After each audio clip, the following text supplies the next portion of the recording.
Today's daf is daf Kuf Ches, and we'll start on daf Kuf Zayin Amid Beis with Itmar. You count up 3 lines from the bottom, and the Gemara records a machlokes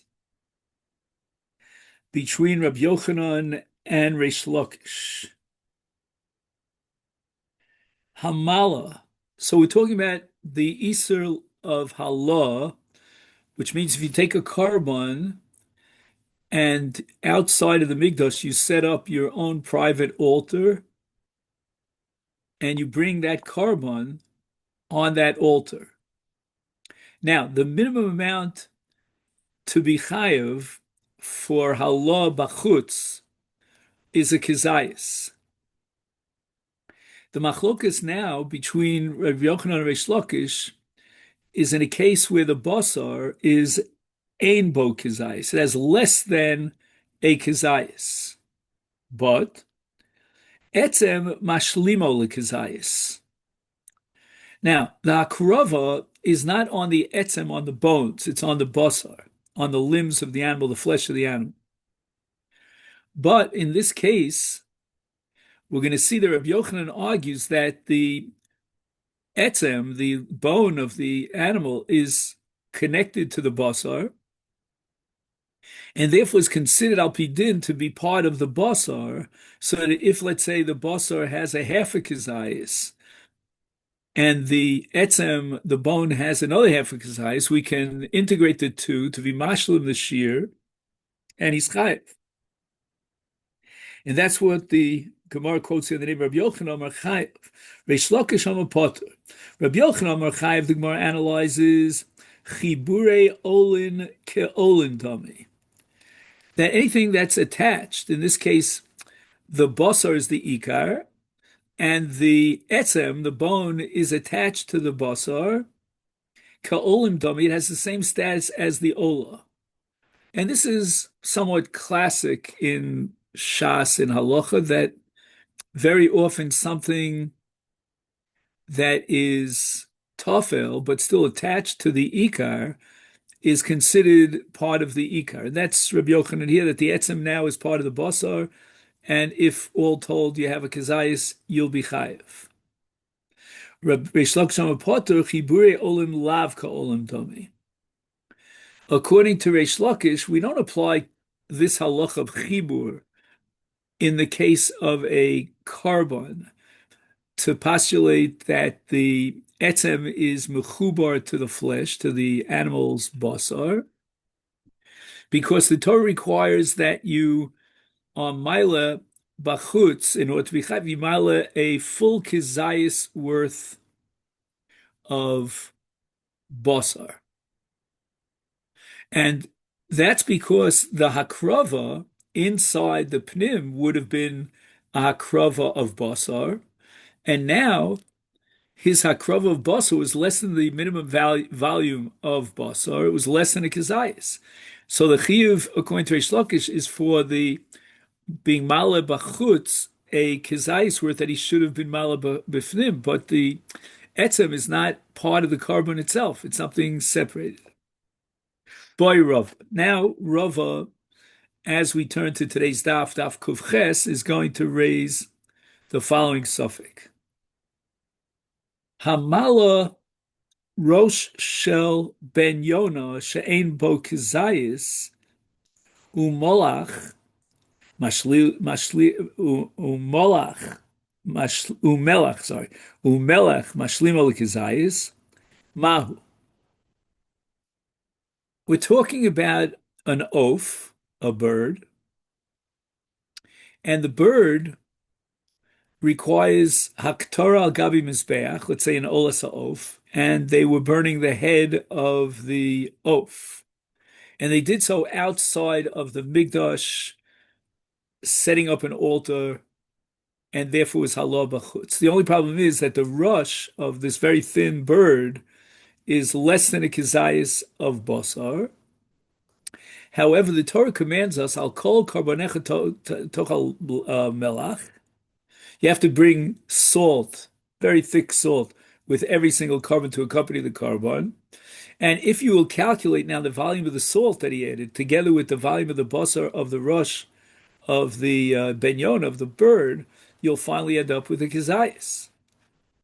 So the Gemara wants to say that whether or not you could be mashlim the shear because the melach, like the rest of the basar, goes up in smoke outside, in this case, outside of the environs of the Mikdash, then that should be dependent upon the machlokas between Rabbi Yochanan and Reish Lakish. Amalei Rava mi Parzakai, li Ravashi, uh, when Ravashi heard, I guess, about this question that Rava had raised, so another Amora by the name of Rava, happens to be the same name Rava, Lav Hainu Plutayu de Rabbi Yochanan Reish Lakish. I don't understand why you're vacillating back and forth on this problem. This is an old issue about which there was a controversy, a debate between Rabbi Yochanan and Reish Lakish. And now, the Gemara is going to point out that this suffix of Rava is relevant to both Rabbi Yochanan and Reish Lakish. Tiboy lecha li Rabbi Yochanan, v'tiboy Reish Lakish, tiboy Rabbi Yochanan. Ad kan lo kam Rabbi Yochanan. Maybe when does Rabbi Yochanan say that there's chibur to the ola and that becomes part of the carbon ola? Hasam. That's only in that case of the etzem. Why el etzem demina de basarhu? Right? We know that every basar of an animal is connected to the etzem. That's the natural situation of a connection between a basar and an etzem. And therefore, maybe Rabbi Yochanan's arguing that we can consider this chibur a natural chibur. It's not like the etzem is coming from some external place. It's part of the basar. Bavel melach delav mina devar yonahu. I mean, a bird does not have salt in its head. I mean, you're adding the salt from externally from the outside. That's not something that could be integrated into the bird, in this case, the Rosh Hayonah, because it's a totally foreign substance. I mean, salt is a foreign substance. And therefore, maybe Rabbi Yochanan would admit in this case that you're not chayiv for halah, since the basar is less than a kizayis, and we cannot integrate a foreign element into the basar, namely the melach. We can only integrate an etzem, which is not foreign. This reminds me of transplants, organ transplants. The biggest fear about organ transplants that could really topple the whole thing is rejection. Because you take an organ from Mr. Reuven and you give it to Mr. Shimon, then the body of Shimon automatically rejects it as a foreign substance. In any event, Tiboy Reish Lakish, Ad Kan Lo Kam Reish Lakish Hasam Ela Dei Parish Mina Lav Mitzvah Lasuke. It's interesting that there's no mitzvah, says Reish Lakish, to be makriv on the mizbeach, on the pyre of the mizbeach. Etzem, as far as hakrov is concerned, is not relevant. It's not part of the. It's not on the agenda. It's not on the radar screen.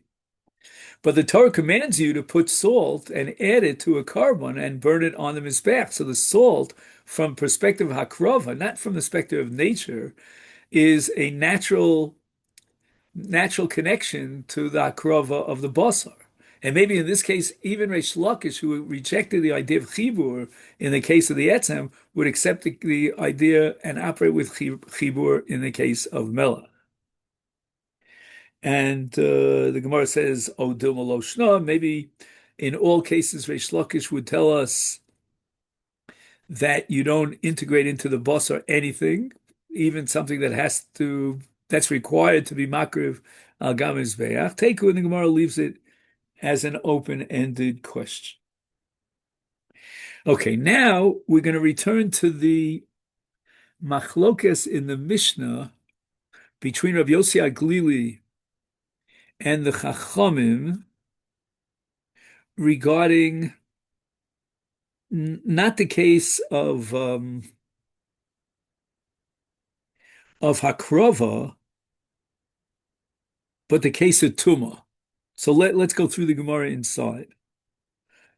Rabbi Yossi was challenged by the Chachamim because initially, in the case of Tuma, well, the moment that the Kohen Tomei will come in contact with the Kodshim before he actually eats from the Kodshim, even if it's tar, it now became Tomei by virtue of the contact between the mouth of the Tomei, the Kohen Tomei, and the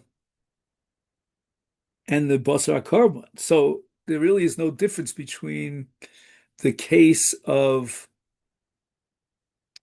a tar, excuse me, of a Tomei who eats tar or a Tomei who eats Tomei, because even in the case of Tomei who eats Tomei, he's basically eating Tomei.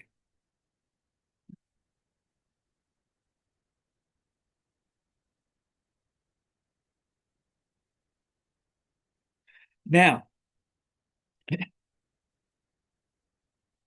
in addition, there was another machlokas recorded in the Mishnah, in which Rabbi Yosef Aglili says that you're only chayav ha'ala b'chutz in a case where the carbon was subject to the avoda bifnim. So everything was kosher v'yosher on the inside, and then he was male b'chutz outside the mikdash. But in a case where he did the shechita of the carbon outside of the mikdash, then he's not chayav ha'ala, according to Rabbi Yosef Aglili. And the Chacham attacked him with a challenge, and they said, wait a minute, even in a case where the shechita was done bifnim, which is kedasu kedin the way it has to be, the moment that he takes it outside of the mikdash for the purpose of halah, it's already possible because of the psul of yotzei. When basar kodshim was taken out of the environment of the azara, it becomes possible. And Heshiv Rebbe tachas Rabbi Yossi Aglili. So Rebbe is going to come to defend Rabbi Yossi Aglili against the slings and arrows of the Chachamim. Mala shochi b'fnim u'mala b'chutz. In the case where the shechita was done properly inside the azara, and then he did the halah b'chutz, shohay salo shasa kosher.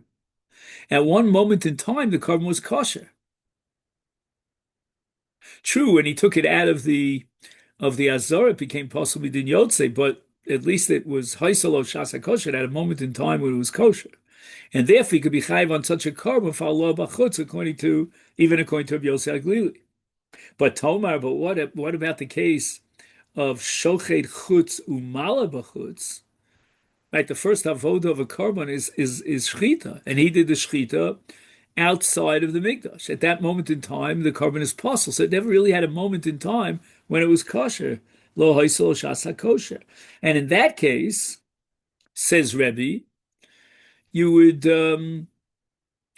according to Rabbi Yosef Aglili, you would not say that he's chai for halah because it never had a shasa kosher. Now, that was the response of Rebbe on behalf of Rabbi Yosef Aglili. Now we're going to see this response of Rabbi Elazar Reb Shimon on behalf of Rabbi Yossi Aglili. Malish shochi b'fnim u'mala b'chutz shekein kodesh mekablo tomer b'shochi b'chutz she'ein kodesh mekablo. Now this kodesh mekablo refers back to a sugi that we've had more than once in Zevachim, which is called im olu lo yerdu. So you could have something that's possible, but if it was brought up on the Mizbeach, then we'll burn it on the Mizbeach once it was brought up. Lo yerdu. We'll soon see that there are other psulim where the halacha is im olu yerdu. They can't be brought back on the Mizbeach. But when it says here in the Gemara, regarding the psul of Yotzei, that Kodesh Mekablo, which means the following, that although it's true, and Rabbi Yosef Aglili can't deny it, that when he takes the carbon that was shechted inside the azara outside the azara, it becomes possible. But nevertheless, Rabbi Elazar Reb Shimon argues in favor of Rabbi Yossi Aglili that in such a case, if after the carbon was taken outside of the mikdash, somebody brought it back up and put it on the mizbeach, then the halach is im olulo yerdu, and that's called kodesh mekablo, meaning that the mizbeach would receive it.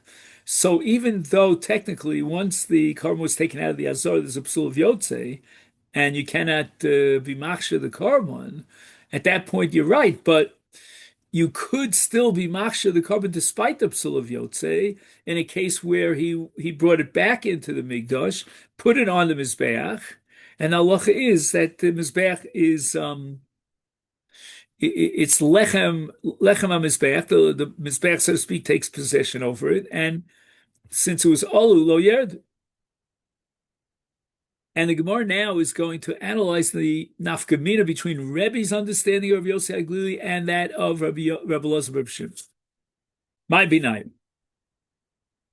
Amar Zeiri, Shchitas Laila Ika Beinayu. Now, the avodah in the Mikdash has to be done during the day hours. Now, Shchita, of course, as the first the avodah, if it was done at night, the carbon is possible. However, says Zeiri, Rabba Omar, says Zeiri, this now depends upon the machlokes between Rebbe's understanding of Rabbi Yossi Aglili and that of Rabbi Elazar Reb Shimon. Why? Because if you're analyzing from the perspective of Rebbe, that means Hoyselo Shasa Kosher. In this case, it never has a Shasa Kosher, because the moment he shechted it, it was Lila, and a Shchitas Lila, Poseles. So there was no moment in which this carbon had been subject to the avoda, and therefore could be considered Yesh Lo Shasa Kosher. But on the other hand, if I go with Rabbi Elazar Reb Shimon, and it all depends upon whether or not it was Lachmo Shel Mizbeach, meaning Kodesh Mekablo, well, in the case of a Psul Yotze, even though it didn't have a Shasa Kosher, but it is Kodesh Mekablo, which means that if you have a Psul and a carbon of Yotze, and somebody brings it back and puts it on the Mizbeach, then Im Olu Lo Yerdu. Rabba comes up with another scenario which would be dependent on the two interpretations of Rabbi Yossi Aglili, and that's Kabbalah B'Klichol, Ika Beinayu. Every Kabbalah's dam has to be with a Kli. He went ahead, this Kohen, and he took a Klichol, he took a vessel out of his kitchen cabinet, and he was Makabal dam with that vessel. And here too, we're going to have a machlokes within Rabbi Yossi Aglili between Rebbe and Rabbi Elazar Reb Shimon. And why is that? Because in a case of a Kabbalah and a Kli Chol, then one could argue that there never was a Shasa Kosher. But on the other hand, Im Olu Lo Yerdu. Well, let me just double check that one more time. I didn't switch the sheet this year.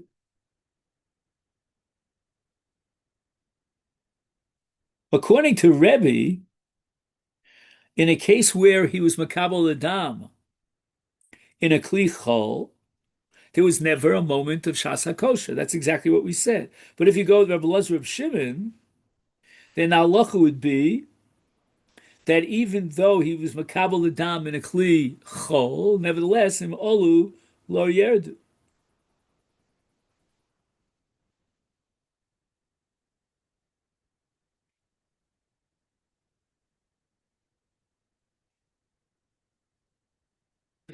Okay, now let's see. I'm always looking at the clock, see how much time we have, but let's see if we could mention here the Tosfos Divrei Maskil Shechita. Tosfos points out that we had a Gemara on Daf Pei Daled, which recorded a Machlokas Tanoim regarding nishchata balayla. If it's olu yerdu, olu lo yerdu. Reb Shimon is of the opinion that nishchata balayla, olu lo yerdu. And therefore, now we can apply the principle of Reb Elazar Reb Shimon that Kodesh Mekablo. It seems, therefore, that our Gemara is operating with Reb Shimon because Reb Yehuda actually over there argues against Reb Shimon. He holds Shachta Balayla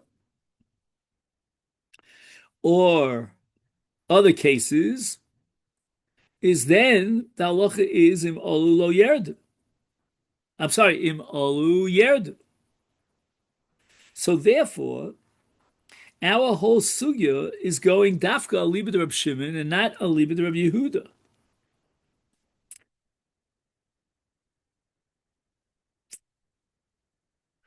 And that you'll see 4 lines from the top. Avol Reb Yehuda di Omerim also teret. Now I have a suspicion that Tosas is asking a kasha not only on the case of Lila, but also in the case of Chutz. There also we're going to have the machlokas from Shimon and Reb Yehuda as to whether or not im olu yered or lo yered. And once again, our sugya is standing on the shoulders of Reb Shimon that im olu lo teret. But Tosas might be asking another kasha as well, and that is that there are cases in which there is no machlokas between Reb Yehuda and Reb Shimon,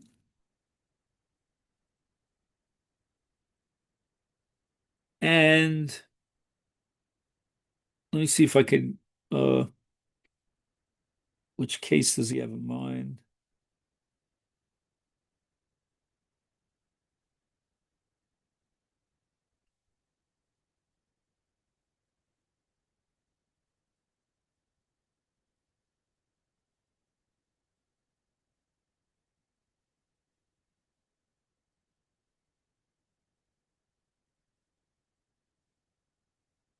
Let's say chutz mano and chutz l'makomo.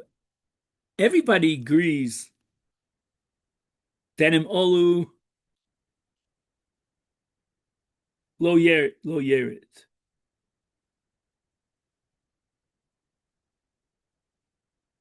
And liet lo hoisel shasa kosher. Because the Kohen, the machshava of shchita, had in mind chutzes manu chutzim komo, the Kohen become apostle. There was never a moment in time where it had a shasa kosher, but yet im olu lo yerit. And Tos assumes that even Rabbi Yehuda would agree in that case, im olu lo yerit.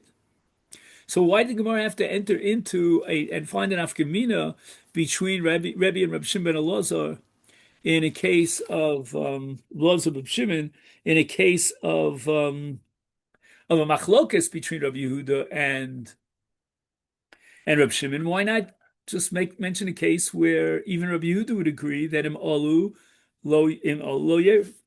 So that's the subject of this toast. Okay, let's go on.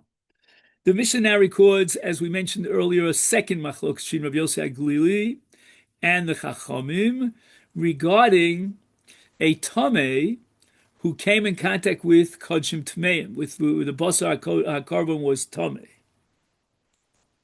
and he ate that carbon bituma, but the carbon was already tamei. So Rabbi Yossi HaGlili argues that since the carbon was already tamei, then he's not defiling its by being mitami, because although he's tummy, the carbon is likewise tummy, and therefore according to Rabbi Yossi HaGlili, the only time in which a tummy is going to be chayav will be in a case where he's tummy sha'achal es hatar. And once again, the Chachamim raise an objection against Rabbi Yossi HaGlili, because if the man is tamei, then even if the basar is tar, the very moment he picks it up to eat it, that contact with the basar tar makes it into basar tamei. So by definition, the entire parsha of tamei shachas hakodesh is talking about even in a case where he ate tamei, because tar is tamei the very moment he comes in contact. So the Gemara says, "Shapir ka'amar le Rabbanu Rabbi Yossi HaGlili." In other words, is there no defense on behalf of Rabbi Yossi Aglili vis-a-vis the argument of the Chachamim? Amar Rava says, wait a minute. Kol hecha de nitma tumas haguf yakach nitma basar the kuliyamalo pligi de chayav shekain tumas haguf bekares. The logic of Rabbi Yossi Aglili, argues Rava, is that he's chayav if he's got tumas haguf, meaning he himself contracted tumah, and the carbon itself, the basar carbon that he's eating, is tahar.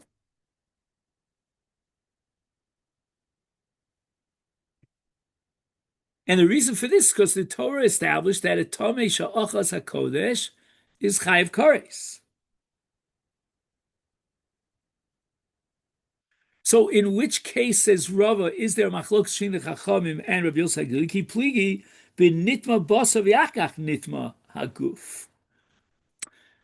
So again, you can't argue against Rabbi Yossi Aglili from the case of a tamei who eats tar, and you're going to say, well, the tar becomes tamei immediately. No. The Torah says that a tamei who eats tar is chayav. But in the case of a tamei who eats tamei, then the tumah of the carbon came first. If the tumah of the carbon came first, then at that point, the Torah alleviates a tamei from violating any isur if he eats this basar, which is already tamei. If the basar is tar and it became tamei, so the gavra became tamei first, and the Torah says, you know what? You're enjoined from eating a carbon tar. Now, it's true that the very moment he picks it up to eat it, it becomes tamei, but that doesn't matter. The isur was chal on the gavra the moment that the gavra became tamei, and that isur was chal vis-a-vis any kachim that are tar. But in a case where the kachim were already tamei beforehand, then the isur of tamei never gets off the ground. Now, let's keep in mind that even a kohen tar is not allowed to eat kachim tameim. But that's not a chiyuv kares. That's a separate law. Rabbanan Savri Amrina Migu. The Rabbanan came up with a chiddush, and that's Migu. Migu means mitoch, when you go from one and you derive conclusions about another scenario. So, for example, if the kachim became tmeim first, and that generates an isur of eating that kachim,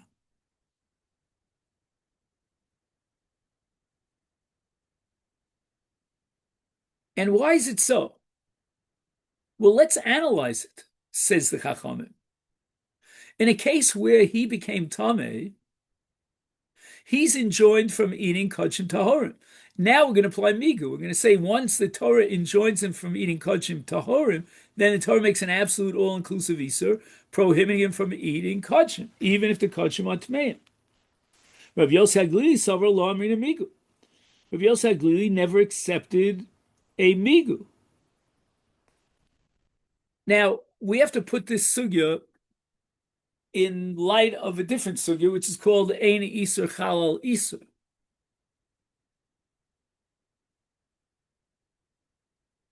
And Rabbi Yossi Aglili is arguing that if the kachim are tmeim, then there's already an isur chal at that moment for achilas kachim tmeim.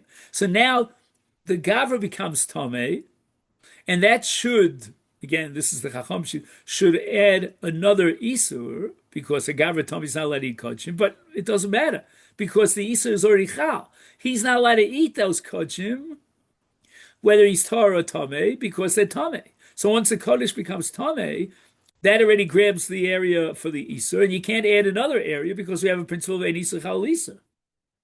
So Gemara asks the following question: wait a minute. You might be right in it as a general rule that ein isur chal isur, but there are cases where the second isur is chal on the first isur, namely if the second Isur is more chomer than the first Isur. Now, the law of a Tameh eating kodshim generates kares. The law of anyone eating kodshim tmeim is only a lav. It's only malchus. There's no ownership of kares. So therefore, even in a case where the basar became tameh first and preempted the tumah of the gavra, and therefore there was already a chal and iser achia, but that iser achia was only a chiv malchus, and therefore when the gavra becomes tameh, now we're going to add on top of the iser malchus an iser chomer and iser kares, and in that case even Rabbi Yossi Aglili should be modeh that iser is chal al iser.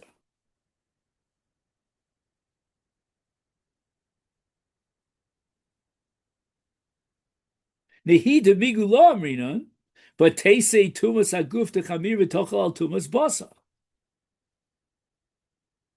Rav Ashi. Now, Rav Ashi is going to come up with a brilliant chiddush here.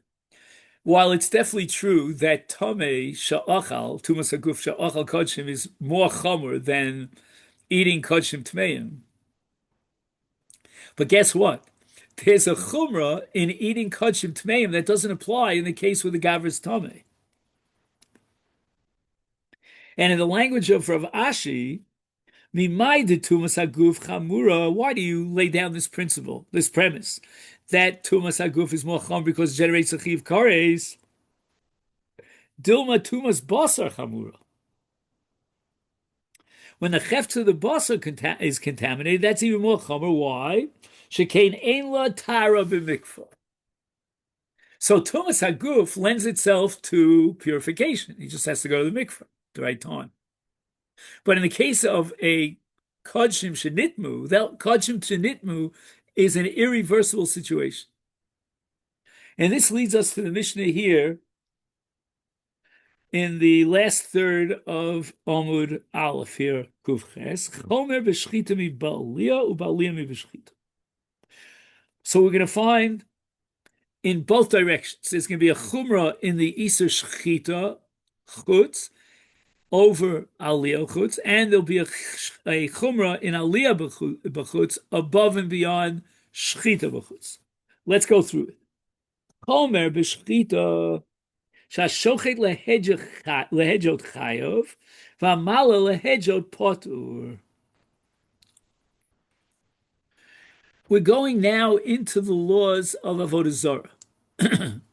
When this guy took the carbon outside the Mikdash and he shechted it, for what purpose and to what idolatry did he shecht it? Well, there's a case of idolatry to a hedjot, which means that you worship a human being. And the halach is that if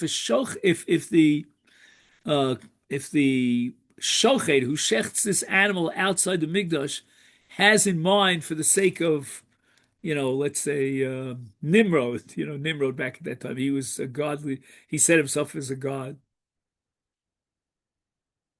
Which reminds me of the famous joke about the two guys in Bellevue, and one turns to him and says, he's crazy. So they said, how do you know he's crazy? He says, because he says he's God. Okay, maybe he is God. No, I'm God, right? So in other words, so what's going on over here? So we're talking about a case where he was shochet for a hedjot on behalf of Yashka Pundrik. He shechted the animal. Or he was malef for the sake of a hedjot. So we're going to see the sugi here with drushes and so forth, that there's a fundamental chumrah, a stringency in shchita, that shchita, even for a human being, is considered shchitas chutz that generates a chiv kares. But halal l'shem of human being does not generate a chiv kares. What about the flip side? Chomer be'aliyah.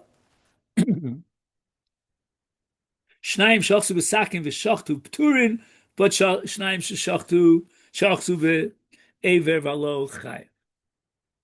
So now we have a case of shnayim shasu. Two people as a partnership go ahead and do the violation. If they both violated shchita, then it's considered as if each one did a half a shchita and there's no chiyuv. But in the case of halal, let's say two people simultaneously pick up one of the limbs of the kodshim and put it on the altar outside the mikdash, then they're both chai.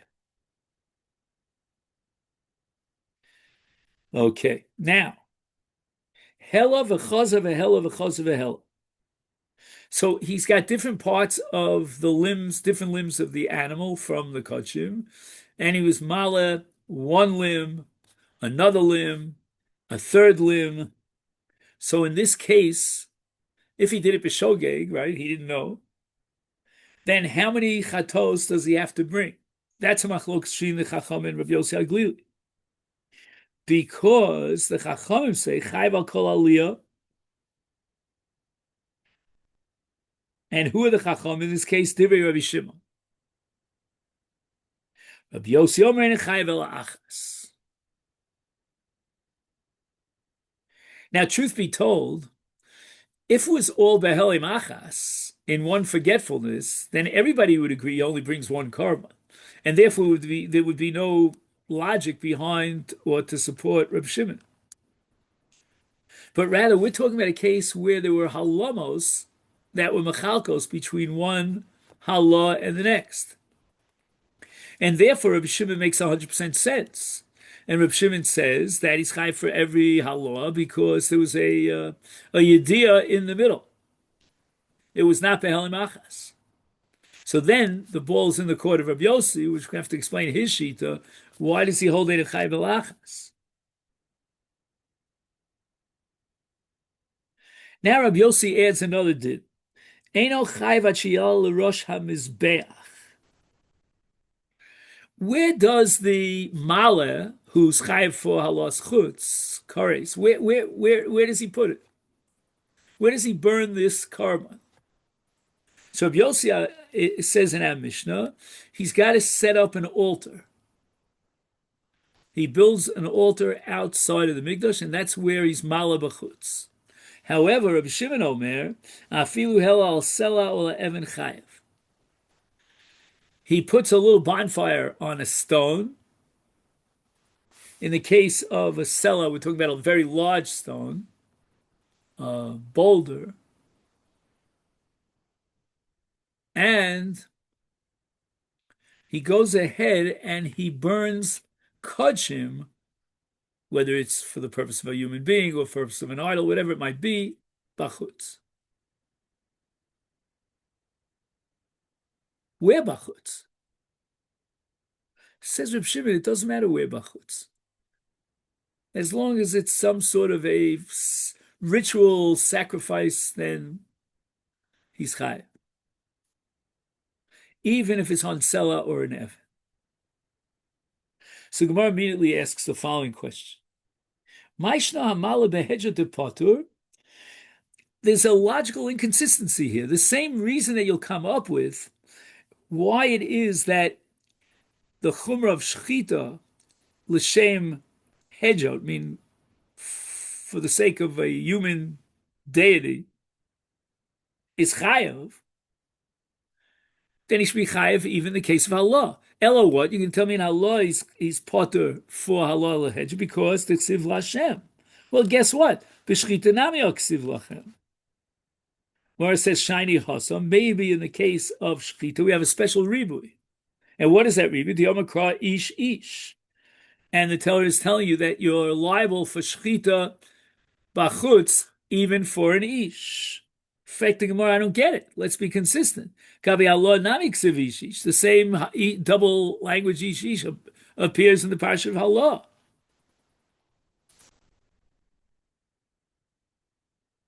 You know what? Ish, in the case of Allah, is not going to teach me that you chayev for Allah for the sake of a human being, because I need that pasuk ish to teach me something else. And ish means that there are two people partnering together in the Maisa Allah, and they lift up a limb together, and together they put it on this altar. Is memela, I don't have the luxury of using ish to teach you in the case of Allah that you chayev even for Allah l'shem ish. Gemara says, what are you talking about? Hi hachi hachanami Mi boile l'shnayim shachsu b'sakin v'shachatu shechayovim. I don't get it. You want to tell me you need the pasuk ish ish to tell you that Shnaim She'alu is chayv. I need the pasuk ish ish in the parasha of Shchutei Chutz to tell me that Shnaim She'achsu b'sakin v'shachtu b'chutz, they're both chayv. When it says shiny hasam the omakra ha ha hu.